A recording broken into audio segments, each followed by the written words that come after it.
দৈনিক সময়ের কাগজ পত্রিকার পরিবার থেকে স্বাগত জানাচ্ছি। আমি মোহাম্মদ শাহাগীর মৃধা, সময়ের কাগজ টেলিভিশন, ব্রাহ্মণবাড়িয়া। প্রিয় দর্শক, আমি এখন অবস্থান করছি ব্রাহ্মণবাড়িয়া জেলার সরাইল উপজেলার নাসিরনগর লাখাই মহাসড়কের পাশে। আপনি দেখতে পাচ্ছেন যে এখানে একটা জিসান ইটখলা আছে।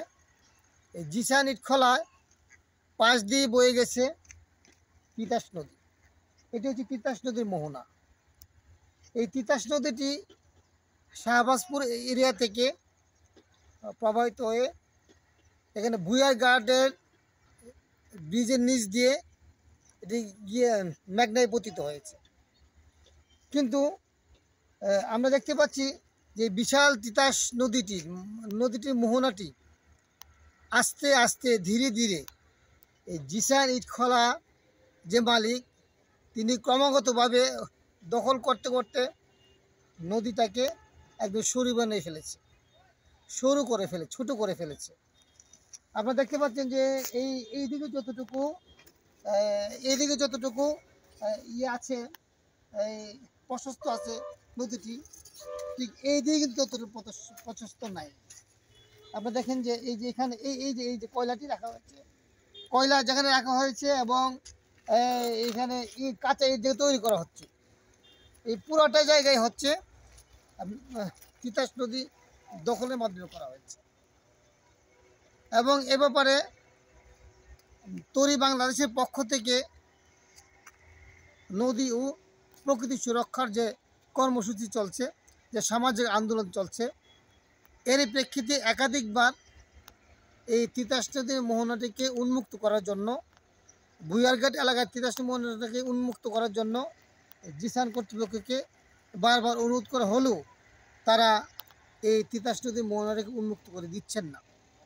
এবং আস্তে আস্তে ধীরে ধীরে তারা এই নদীটিকে দখলে নিতে বসেছে।